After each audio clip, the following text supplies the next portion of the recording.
Good evening, everyone. Good afternoon, good morning. Buonasera, buongiorno.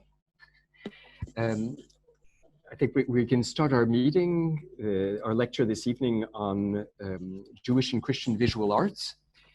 It's my pleasure as director of the Cardinal Baya Center to introduce this evening. My name is Father Etienne Veteux, and just for those who are with us for the first time, the Cardinal Baya Center is a section of the Gregorian University, the Pontifical Gregorian University in Rome, where we have a 2-year study program, master's level program on Judaism and Jewish-Christian relations. And we also do research work and support research work. And this is this initiative this evening is part of the research in the fields of Judaism and Jewish-Christian studies. For those who are joining us, I can just remind you that we had a hesitation about holding this event in light of the crisis, the worldwide crisis. We were hesitant in keeping this appointment. Is it the right moment to speak about art? Is it the right moment to speak about Jewish-Christian relations? Aren't there more important things happening and more important things to speak about? Actually, there are a lot of serious issues to reflect on and to speak about, but we believe that bringing together people who want to reflect is something important. It's also very important to bring together Jews and Christians in the light of this situation. And speaking about art, reflecting on beauty, is also a step that we can take towards regenerating our minds, regenerating our hearts, regenerating our souls. And I hope each one of us will be able to come out of this evening a bit lighter and regenerated. This is the first time that at the Cardinal Baya Center we try a fully online lecture. I hope it will go all right from a technical point of view. This also means a few limitations.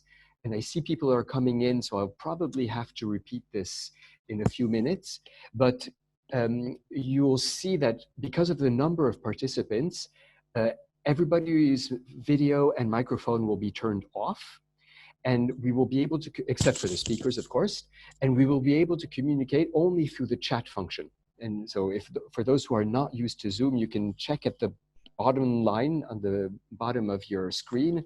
You have a chat function, conversation, or it depends what language you're using. And you can send in during the meeting, during the conference, you can send in comments or questions. And we will gather these comments and questions and forward them to the two speakers after the two papers that will be given. So please feel free to send in comments and questions. They can be in English, they can be in Italian. Try to keep to those two languages. It will make things simpler for us. So that's a limitation. We will not be able to see everyone, and we will not be able to hear everyone. The strong point of this evening is that there is a new opportunity that is given to us through this online version. It's that we have people who usually cannot take part in this kind of evening or this kind of, let's say, morning for those who are on the other side of the Atlantic. We have, of course, as usual, people from Rome. I'm happy to welcome or to greet the rector of the Gregorian University, Father Nuno da Silva Gonçalves, who is honoring us with his presence. Also a few members of the Jewish community of Rome, Miriam Silvera, Claudio Procaccia. We're very happy to have you with us. But of course, we have people from much further away. We have quite a few participants from the United States, and I'm honored to be able to greet John Pawlikowski and also a few people from Harvard University who are with us. We have people from Canada. Hello, Rabbi Mayer. Nice to have you with us. People from Brazil. People and this is really a novelty. I don't think it's ever been possible before for the Baya Center to have participants from Africa. We have participants from the University of Ghana with us. As far as Asia is concerned, unfortunately, no one has been able to register who is actually in Asia. We have had a message from the director of the Center for Judaic and Interreligious Studies of the Shandong University, with whom we have a strong partnership, who has just told us, please plan the next meetings earlier, because right now for them it's midnight or 1 o'clock in the morning, and it's too difficult for them to be with us. Of course, we have guests and participants from Israel, a few from the Israel Museum, probably colleagues of Dr. Mendelsohn. Europe is well represented, Portugal, France, Germany. We're honored to have with us Rabbi Professor Homolka. Belgium, of course.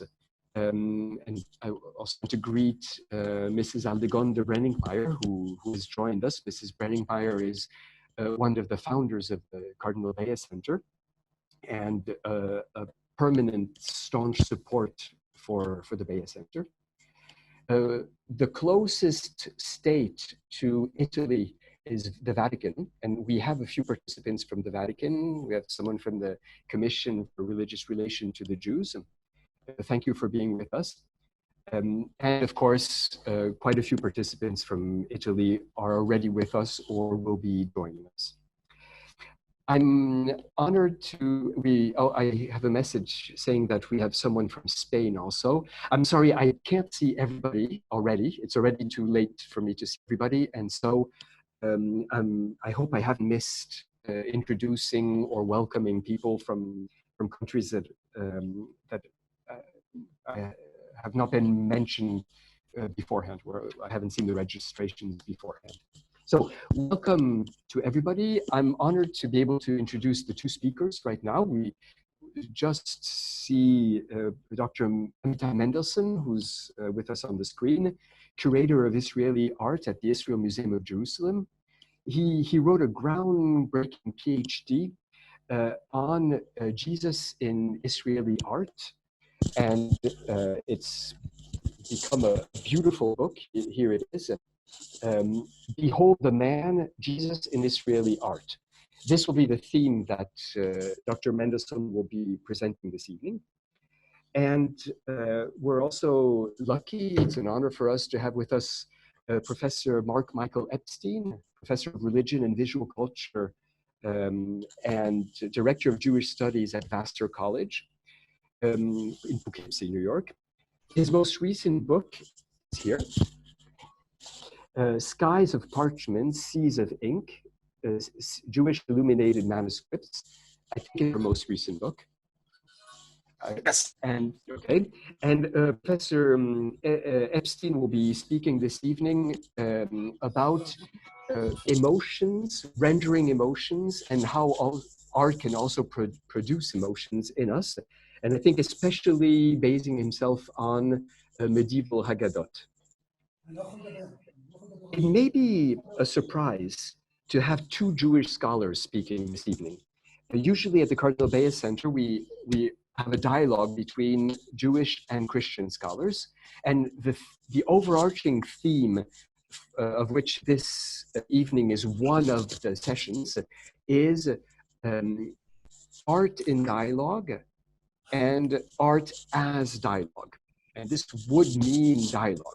What the idea is that art in dialogue, Jewish and Christian art in dialogue, enriches itself mutually, that there's also some cross-pollination in a certain way. So there is a richness in the dialogue of art and of artistic traditions, but that this dialogue of art is already a Jewish-Christian dialogue, in the sense that in a certain way, beauty touches us very deeply, allows us to meet at a very deep level, and sometimes in a less menacing way than through theological or philosophical discussion. And at the same time, art allows us also to express our differences and sometimes our difficulties with the other. And this is what we'll see actually. And I think that even if we don't have a Christian scholar with us this evening, both of the speakers will be able to introduce us at least to this cross-pollination dimension, this mutual enrichment dimension of the two traditions. And I think that Professor Epstein will see that when he introduces the question of emotions, there will also be this question of the deep link that emotions can produce, but also how emotions can produce differences or and express difficulties. So I'm happy to now let the first speaker take the floor. Dr. Mendelsohn, are you ready? Yes. I'm sorry, yes. I was a bit technically challenged here, but I'm ready. Okay.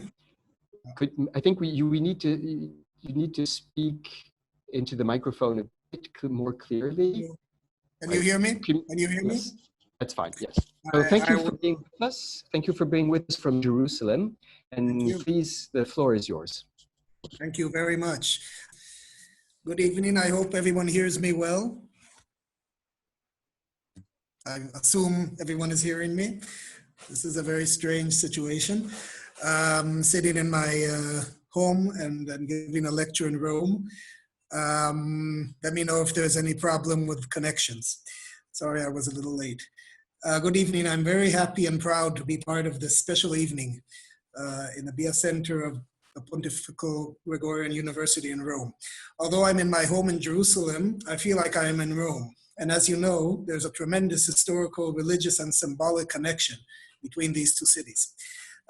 In that sense, it is a little bit even more appropriate that I am here in Jerusalem and talk to you in Rome and to all of you all over the world.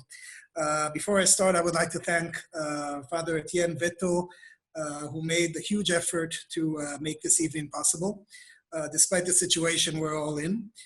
To Denver Beati, who so kindly made all the strings come together, and to Jean-Sébastien Laurent, who's helping us manage everything. And hello, Professor Mark Epstein in New York. My talk this evening will revolve around the various appearances of the figure of Jesus in Jewish and Israeli art as a significant and multifaceted, subversive and ever-present phenomenon. It is based on my PhD thesis, like Father Veto said, which became a basis for a large-scale exhibition that was displayed in the Israel Museum, Jerusalem in 2016.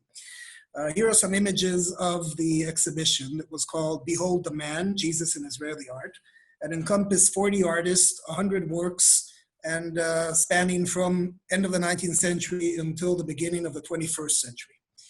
So I'm giving you a little bit of views from the exhibition. Just before I start my talk.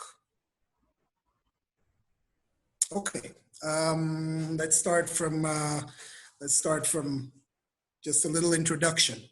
The relationship between the figure of Jesus and Judaism is very complex, and that's kind of an understatement, I would say. For centuries, the church condemned Judaism for its failure to acknowledge the Savior of the world and held the Jews responsible for his crucifixion. The Jews, for their part, saw Jesus as the founder of anti-Semitic Christianity, in whose name they were persecuted and killed.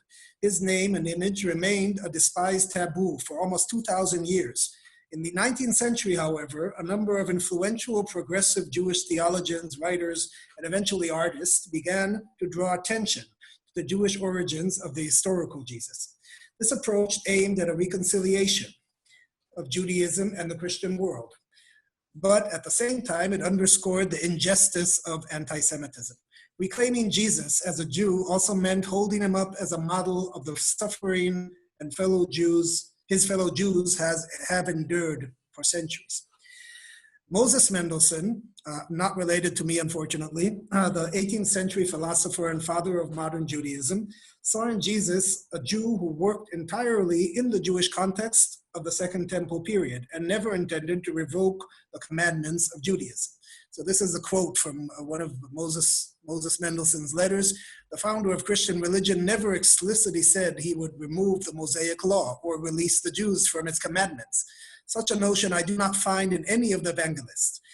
Even long after his time, the apostles and disciples had their doubts as to whether Gentile believers must accept the Mosaic law. So following Mendelssohn's path, Jewish progressive thinkers of the 19th century, mainly in Central Europe, saw the figure of the historical Jewish Jesus as one to which they could relate to, not as a Messiah, but as a great moral figure who preached Jewish universal values in the spirit of the prophets. They considered Christian anti-Semitic preaching to be opposed to Jesus's tolerant message and made a critical differentiation between the historical Jesus, the pious Jew who suffered for his radical and moral ideas, and the Christian Son of God. For these modern Jews living in 19th century Central Europe, the figure of the Jewish Jesus was in some sense a means to enter the world of non-Jews. If Jesus was a Jew, and even if the Jews did not embrace Christianity, they should be accepted as equals. In the art world, Christian imagery was an essential part of every artist's vocabulary. The Jewish artists were no exception. To qualify fully as European or Western, artists they felt they had to depict the hero of Christianity, but as a Jew, not as a Christian. Therefore, the way 19th century and early 20th century Jewish artists treated the figure of Jesus was based on the desire to become part of European society on the one hand, and a strong sense of Jewish pride and outrage on Christian persecution on the other. The Russian sculptor Malcolm Tokarski was the first Jewish artist to portray the figure of Jesus in a beautiful human-sized marble sculpture called Christ Before the People's Court from 1876. Jesus is portrayed here for the first time in history with a skull cap, a yarmulke, side locks, peot, and wearing a robe that suggests a Jewish prayer shawl. His facial features are that of the artist himself, which show how deep a sense of identification the artist had with Jesus. About this work, the artist wrote, "I want to show him as a reformer who rebelled against the injustice perpetuated by the Pharisees and the Sadducees. He lived and died as a Jew for the truth and brotherhood. This is the reason why I like to create him as a Jewish type and represent him with a covered head. This Jesus is a symbol of the suffering of the Jews in the hands of the Christians and as a figure condemning anti-Semitism promoted by the church in that time in Russia."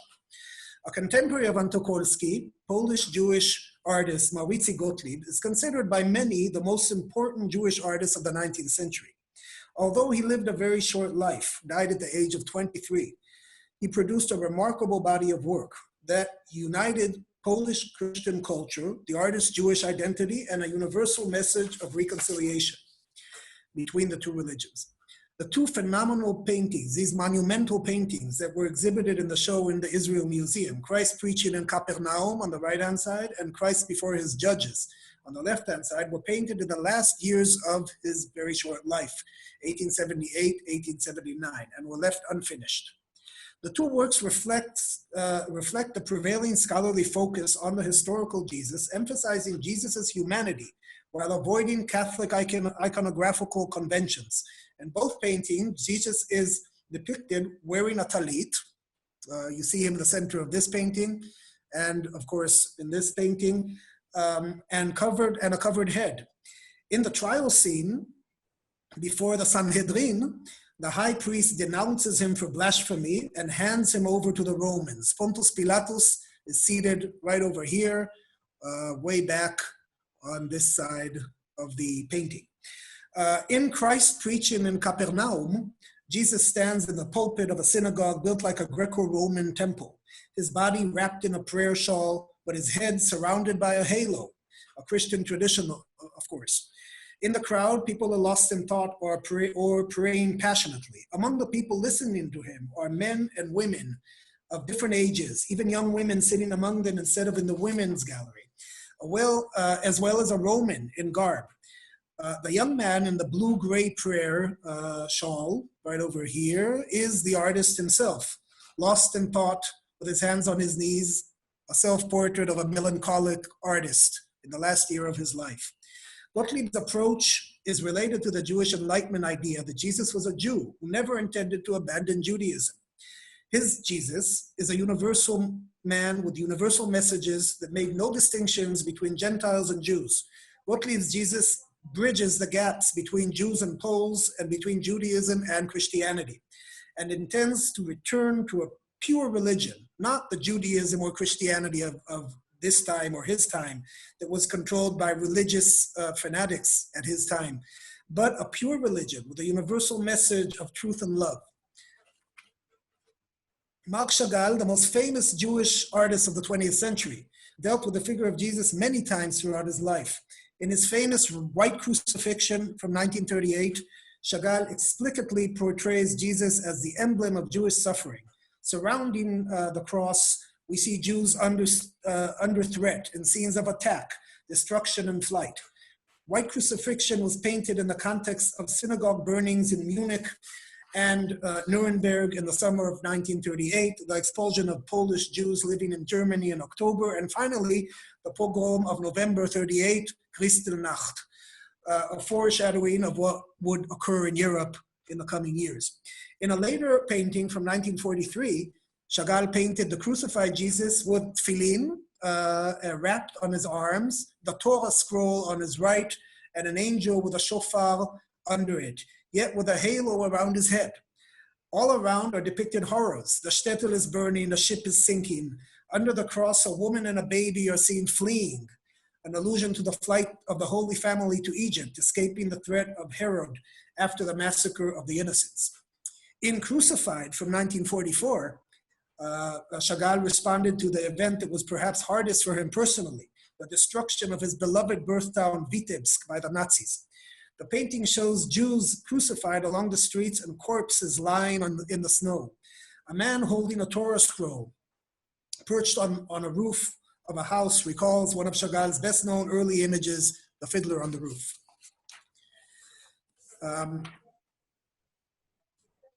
In a revolutionary, unprecedented way, Chagall transformed the crucifixion, the most important symbol of suffering and the hope for redemption in the Christian world, to a symbol of Jewish suffering under the hands of Christians.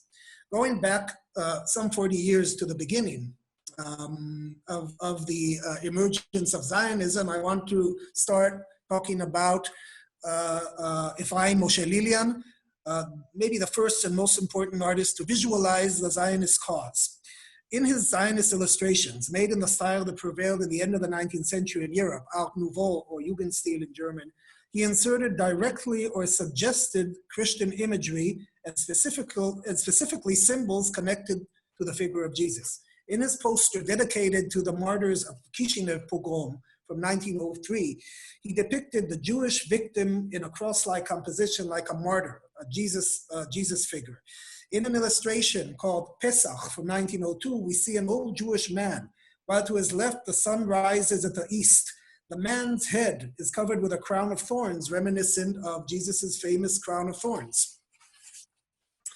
In the same context of Pesach, one of Lilian's illustrations to the Bible depicts the last plague of the Egyptians. This is for Mark. We'll probably talk about that later. Makat Bechorot. And it has a very clear Christian prototype, the Pietà, maybe the most famous sculpture not far from where you are in the Vatican. In an enigmatic image he illustrated in this Bible that was commissioned by the Lutheran Church, he depicted an old man wearing a large crown of thorns. This image is perhaps a unique combination of the biblical prophet Isaiah and of Jesus.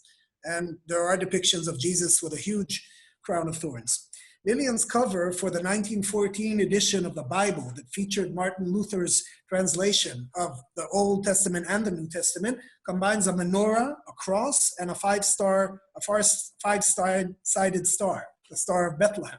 This perfect integration of the two religions' visual emblems may be his strongest statement regarding the connection between Judaism and Christianity, perhaps an indication of the harmony he believed would ensue from the Jews after they returned to Zion. Like his fellow artist, Maritza Gottlieb, Lilian attempted to create a bridge between Jews and Christians through his art, this time adding Zionism to the equation. One of the most interesting Zionist and early Israeli artists to deal intensively with the figure of Jesus was Reuven Rubin. maybe one of Israel's best-known early artists. Rubin's early work from 1914 until 1923, created mainly in his homeland, Romania, can be considered one of the most complex and intriguing engagements of a Jewish Zionist artist with this topic. Rubin's preoccupation with Jesus takes two main routes. On the one hand, he identified with Jesus as a suffering, misunderstood, and lonely figure. On the other hand, he saw him as a symbol of resurrection, and as such, very surprisingly, a symbol appropriate for the Zionist cause. Born in 1897 to a Hasidic family in Romania, Rubin spent a year in Palestine in 1913, studying in the Bezalel school, but soon left for Paris, and later returned to Romania, where he stayed until his final immigration to Palestine in 1923. Several of his major early works, painted from 1921 to 1923 in Romania and here in Palestine, show his interest in the figure of Jesus.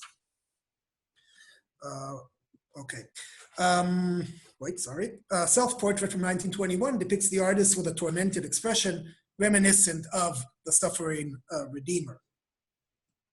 Another very enigmatic and complex painting painted during this period in Romania was Temptation in the Desert from 1921.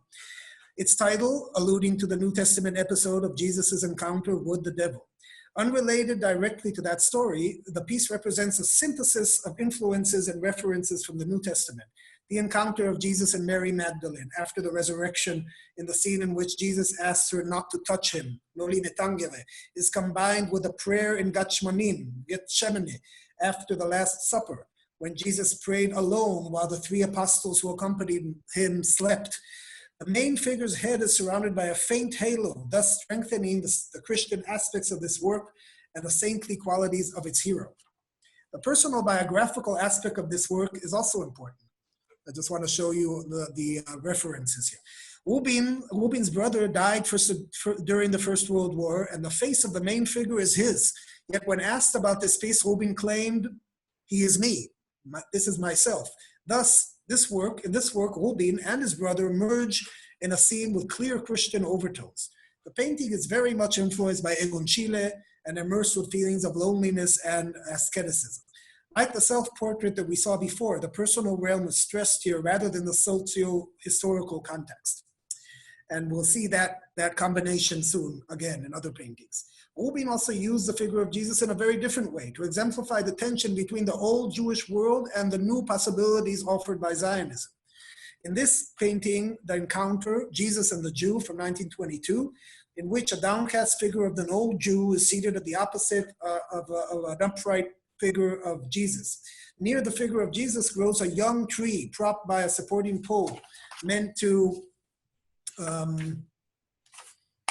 ensure its upright growth, while near the figure of the old bent-over Jew, there is a wilting tree.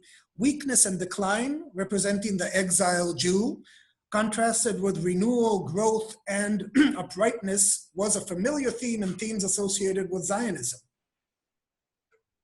And an iconic image created for the 20 years earlier for the 5th Zionist Congress by Lillian shows a elderly stooped down Jew depicted inside of thorns, and on the other side, a Jewish farmer plowing the field of Palestine to the east.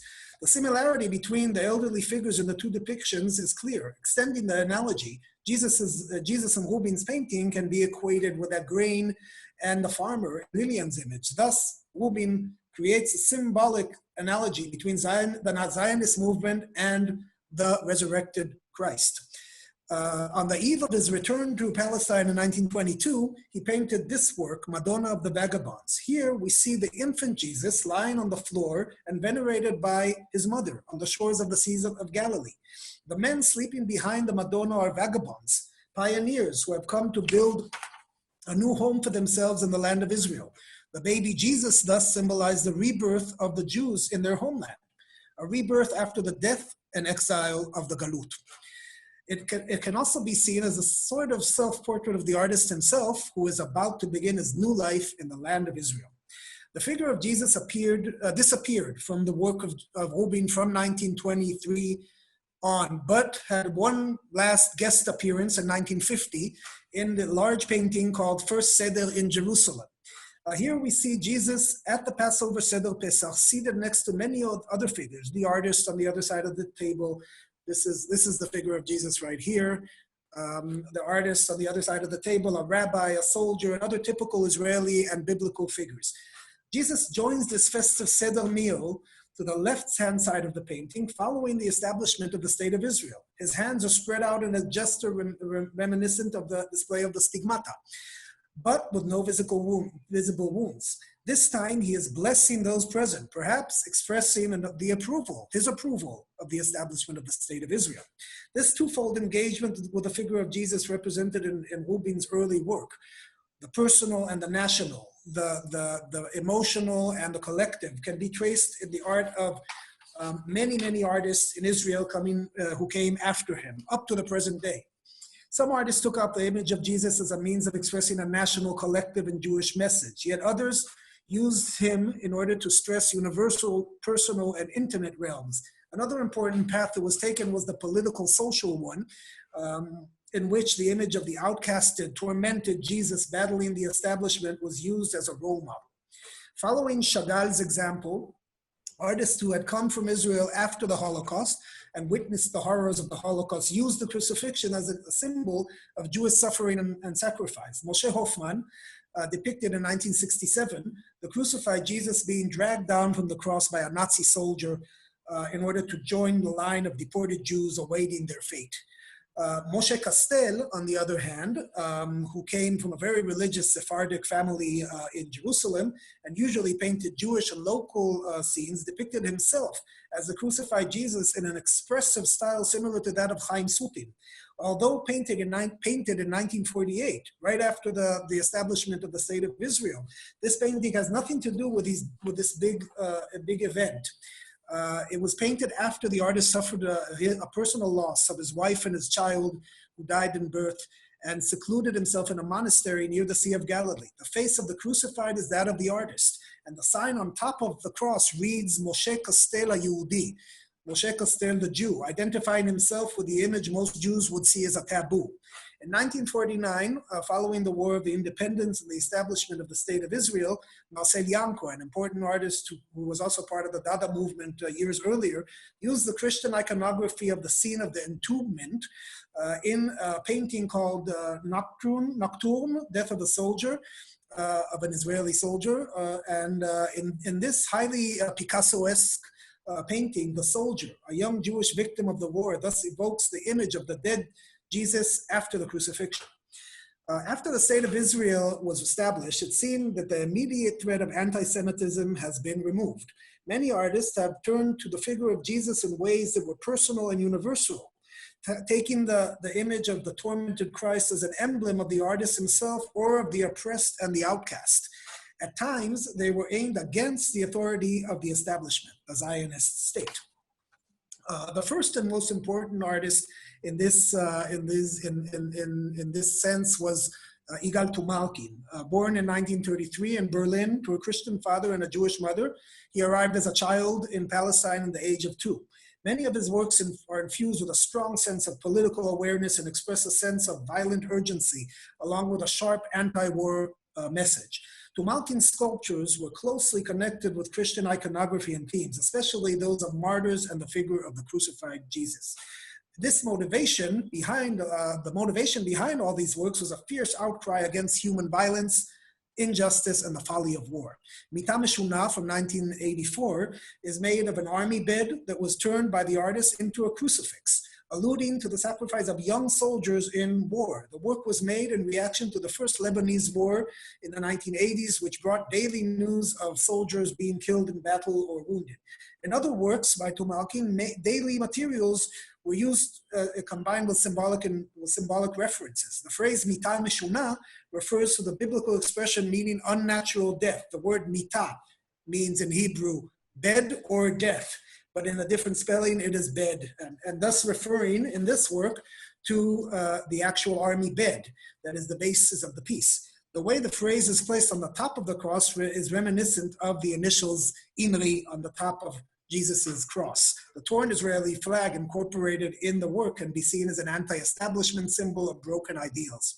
Another very important piece addressing injustice and intolerance is Bedouin crucifixion from 1982. The humanless cross is filled with cloths and rags that were found in Bedouin villages and refer to the army's mistreatment of this nomadic group. The crucifix here is the Bedouin culture, and the state of Israel is its executioner. An important motive in Tumalkin's work is the presence of his own face, thus showing his identification with the figure of Jesus. Excuse me. The usage of Christian symbols, especially the figure of Jesus, was also a way of using a taboo against the state. Excuse me. 1 second, I'm missing something. Okay, we're here. The Yom Kippur War of 1973 was a national trauma that had a dramatic effect on all political, social, and cultural realms in Israel. After the euphoria of the Six-Day War, the Yom Kippur War brought many to question the strength of the country and its legitimacy of its leadership. The effect of the war was clearly felt in the visual arts. Moti Mizrahi, born in 1943, is a disabled artist who walks in the aid of crutches. His early works presented symbolic and acts performed by his own body, many of which dealt with pain, sacrifice, and healing. In Via Dolorosa from 1973, the artist walked, aided by crutches, through the Via Dolorosa in Jerusalem and held a large portrait of himself on his back. This imitatio Christi may remind us of the suffering that believers throughout the Christian world go through in an attempt to identify with Jesus. In this case, the artist takes the role of Jesus as a preacher of faith that is rejected, but that will ultimately bring salvation. I'm going back one image, sorry. Menashe Kadishman's portraits, or icons of sheep, can be seen as an original and very, very beautiful cross between two representations of Jesus, the Lamb, Agnus Dei, and the icon, the Holy Face. The many portraits of sheep he painted that are seen as integral in the local landscape in Israel, with their sad, gentle, and somewhat empathic gaze, have much in common with the icons of Jesus and with the Agnus Dei, of course. This Israeli icon is suffused with Christian spirit and the preeminent symbol of Jesus, the Lamb of God. I'm moving on. Efrat Natan, an artist of the 1970s and 80s, deals in her work with the kibbutz experience and with the socialist ideas of early Zionism. The plain white undershirt in her work is a symbol of the good old Israel, that of the pioneers and the social ideas that were an integral part of the early years of the Zionist settlements. One of her works is a photograph of 3 of these squeegees hung with undershirts, reminiscent of the crucifixion scene. This photo was taken on a typical Tel Avivian rooftop. And I think the image talks about the end of these ideals that seem to have been sacrificed while aggressive capitalism entered Israeli society in the end of the 80s and more so in the end of the 70s and more so in the 1980s. Israeli artists, especially photographers of the 1980s and 90s, have employed images from Christian iconography in their works. Through the use of Christian imagery, they offer a universal international message, and yet at the same time, they maintain the local and politically charged aspects of this land. The Israeli-Palestinian conflict has become a harsh part of Israeli existence, especially from the outbreak of the First Intifada in 1987. It brought forth some of the most powerful images that made use of Christian iconography. Micha Kirchner's photograph, Aisha al-Kurd, Khan Yunis refugee camp from 1988, was made right after the outbreak of the Intifada. A Palestinian woman who gave birth while in military detention holds her sleeping baby wrapped in a striped cloth reminiscent of a talit. This could be either a Madonna and child, or, I think more, a Pietà. In Christian art, the symbolism of the sleeping Jesus alludes to his future death. Because of the talit, one can even allude to Chagall's white crucifixion. It looks like a talit. We're not sure exactly what that cloth is. But here, the table has been turned. Jesus is no longer the persecuted, outcasted Jew, but the Palestinian victim of Israeli occupation. Stage photography is, in a sense, the opposite of photojournalism with its decisive moment. Yet the journalistic style was also influenced by Christian iconography, of course. In her 2008 piece, Michal Heyman shows a juxtaposition of a 2004 newspaper photograph from an incident in a village in the West Bank taken by an unknown photographer with Raphael's masterpiece, The Deposition from 1507. This way, again, the Palestinian victim is connected directly to the figure of Jesus. I'm coming to an end. I have like 2 minutes. One of the most famous photographs in Israeli art of the last two decades is Adi Ness's stage Last Supper, called Untitled, from 1999. Based on Leonardo da Vinci's famous masterpiece and set in a deserted army base in the Dead Sea, near the Dead Sea, Ness succeeded here in transforming the scene, the dramatic moment in which Jesus reveals that he's about to be betrayed by one of his disciples, into a poignant political and human statement regarding sacrifice and betrayal. Although it looks like a regular meal in an army base, this very well may be the soldier's Last Supper. The work is both specifically Israeli and totally universal. Adi Ness tackles local issues in a universal visual language that takes its specific power and inspiration from the Christian story and from one of the world's most famous iconic masterpieces. It may be this dual quality that made this photograph iconic in its own right.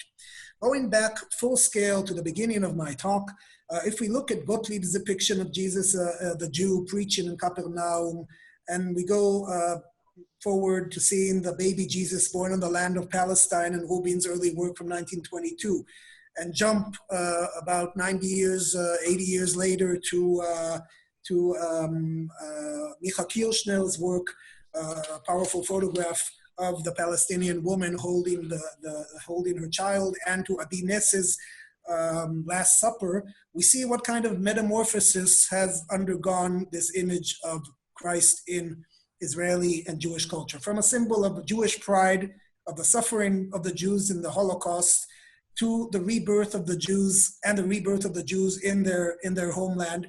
Israeli artists have turned to Jesus as a personal symbol of the artist himself, as a universal symbol of the politically oppressed and of the outcast. The figure of Jesus for Jews and Israelis can be seen as both brother and other, both alien and intensely familiar. He held and still holds a fascinating and intriguing presence in Israeli art, and perhaps can be seen as a means of reconciliation between Judaism and Christianity, the universal and the local, and between the very personal and the collective. The last image I want to show is a photograph I took just by chance walking through the show, showing a religious Jew, a visitor in our museum, looking at Maritza Gottlieb's very revolutionary painting of Jesus with a yarmulke. You see they both have yarmulkes, and I think the image speaks for itself. So I hope I didn't I hope I had my time well, and thank you very much. Yes, I wanted to thank Amitai because, Claude Lévi-Strauss, the anthropologist, not the jeans manufacturer, called certain types of ideas bon à penser, good to think with. And your material, Amitai, is very good to think with about this material. Of course, my material doesn't have the face of the artist imprinted on it, right? So you could say, well, it's easy, right? It's relatable, your stuff. Mine's not relatable. But it's a very complex and subtle relationship. And I would add that what I'm looking at, I don't only see polemics. I see conjoined human emotional concerns, but I also see reflections too and reactions to historical events, as I think you do, Amitai, correct? Yeah, thank you very much, Mark. Your paper was really fascinating. I read it this morning, and it's great to hear it again. And I think, there's a big question that we asked ourselves many times in Israel, and I think not only in Israel, what is Jewish art? What are the essential parts of a work that make it a Jewish piece of work aside from its subject matter? And it's a long discussion, and I think it's a really long debate. But I think that add to it that these images were made by Christians for Jews, so they had to talk about what was going into them. So it makes it even more complicated, right? Go ahead. I'm sorry. absolutely. And I was in this symposium a few months ago, and this question was asked: is there or is Jewish art something that you can actually put inside a certain category and say this is Jewish? Even because, like you said, also Christian artists, in a way, made Jewish art if they were commissioned to do. So what I really enjoyed about your lecture was the fact that even in this medieval manuscripts, we see how Christian and Jewish iconographical traditions and meeting points are joined in together for a Jewish manuscript, but still has inside of it the Christian iconographic ideas that are in it. So in that sense, it speaks to both religions very Bingo. differently. And you know, these people had to get together and have an actual conversation. You walked into a manuscript shop, right? You had to tell the guy what to do. So this betokens is not an abstract thing, you know, Amitai. It's like they're really relating to each other and talking to each other and avoiding, eluding each other in some ways. It's very interesting to me. Anyway. And I don't know if you noticed, I put it in the last moment, an image from Lillian's Bible of Makat Bechorot, showing, this was also, hopefully that we can discuss this image, showing the image of the Pietà in a Bible that was illustrated in the early 20th century, commissioned by the Lutheran Church by a Zionist Jewish artist. And obviously, the tools that he had in order to convey the story that he was telling by pictures are the tools given to him by Christian art. So actually, these Jewish artists working in the 19th century, 20th century, were all working with the same box of tools that they got from their Christian artists and the tradition, going way back to the Middle Ages. So it reflects also in 20th century art as it does in your medieval Haggadot. Yes, indeed.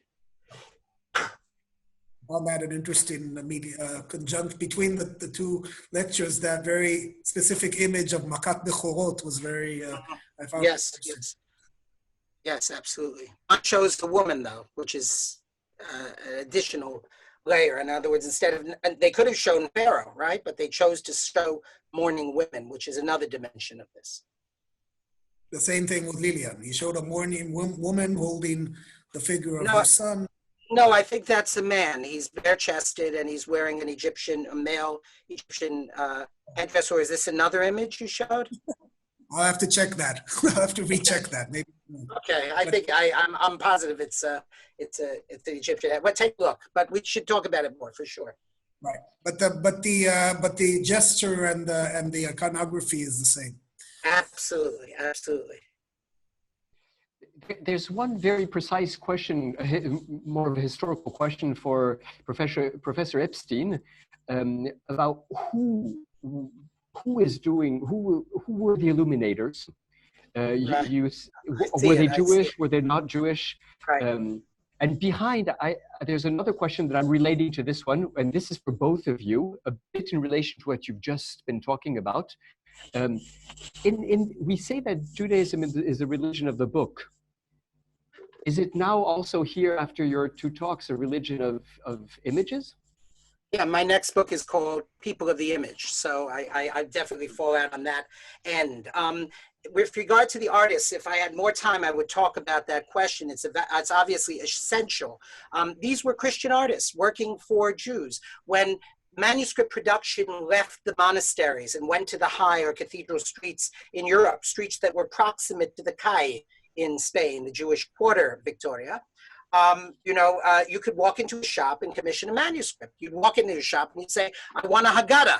And the person making manuscripts would say, a Hawada? And you'd say, a Haggadah. You'd say, what's that?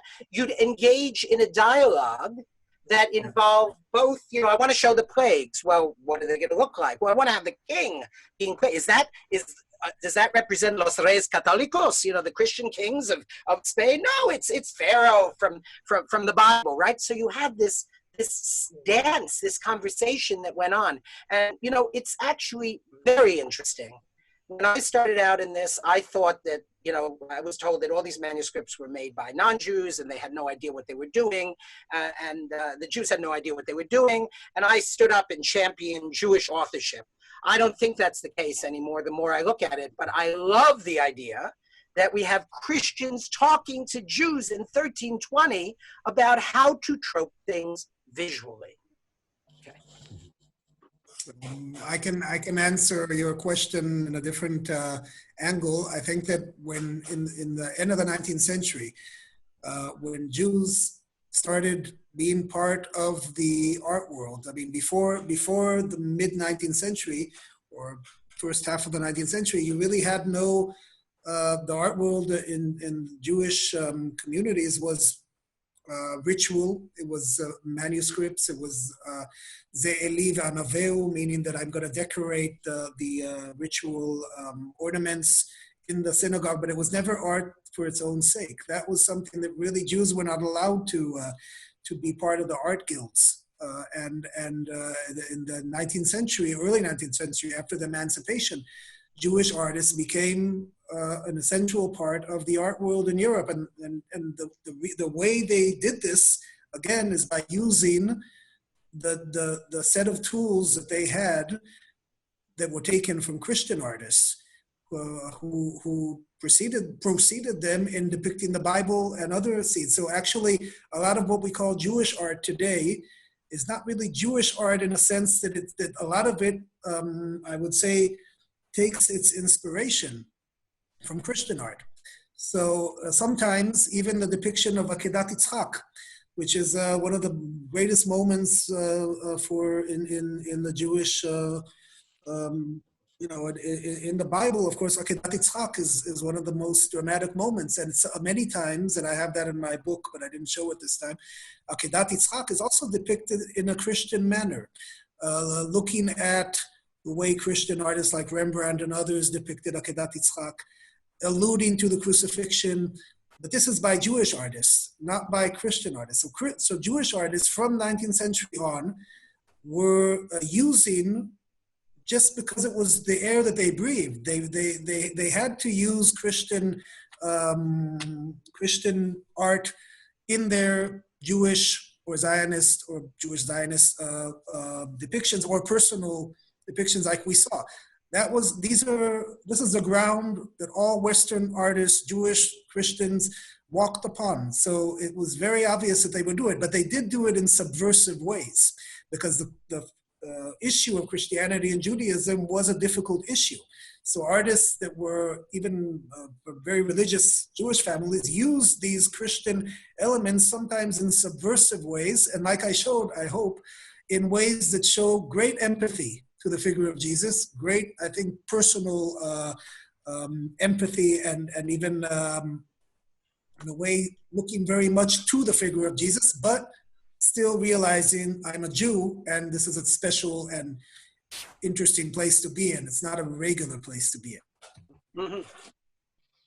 Mm-hmm. This is very interesting because it shows that there really has been an enrichment from one tradition to the other. That there really is this cross-pollination, and in a certain way we could say we would not have all this if the other tradition had not existed in a certain way. Absolutely. And this probably, yeah. And there are two questions for Dr. Mendelsohn I'm going to bring together because they're both for him and both about the crucifixion. One says, speaking about enculturation, saying it's rare to have an enculturated crucifixion or Jesus suffering, while here we have a lot of Jewish representations of Jesus suffering or Israeli representations. Why is that so? Was there a sort of attraction for this figure of someone who is suffering? Does that explain why?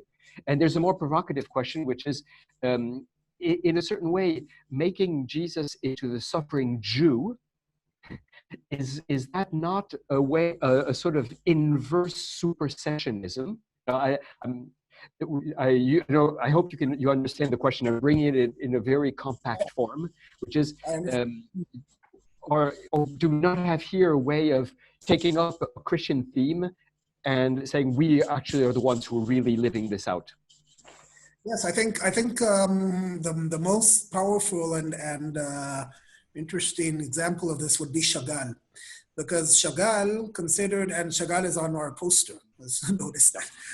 Chagall is considered to be the most famous Jewish artist of the 20th century, and most Israelis, and I think also Jews in other places and the general public, knows his depictions of the Jewish shtetl, of the Jewish life, of his childhood, of this kind of world that was destructed in the Holocaust, and looking at that world as a half imaginative, half fantastic, this wonderful world that he created, surrealistic.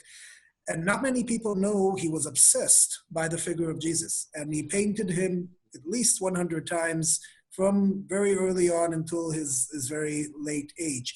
So I think what Chagall did is exactly what you were saying, and I would say it maybe differently, but in different words, but it's the exact same thing. He was taking a symbol that he knew from his childhood, that he grew up in Vitebsk, a town full of icons, full of churches, full of Christian Orthodox works of art. He was very much fascinated by these works of art. These images engulfed his childhood, even though he was born to a Jewish family, but he saw these images all over the place. And he was attracted by these images and attracted by the figure of the suffering Jesus. The fact that he, I would say, turned the tables in a way, because showing in 1938, the eve of the Holocaust, showing Jesus as a Jew, crucified, and all these horrors around him. This became worse and worse also in the depictions that I showed, is in a way telling Christians who were then maybe taking part in this horrendous, or at least not doing much. He was like showing a kind of a terrible mirror to these people, saying, look, Jesus was a Jew. There's no doubt and no discussion about that, no arguments about that. A Jew who was crucified for his ideas, for his, I would say, reformed ideas. And now, in the middle of the 20th century, after all of the different enlightenment and all these developments of the 20th century. Now look at what you're doing. You're crucifying the Jews. So in a way, I think it was a very dramatic shift.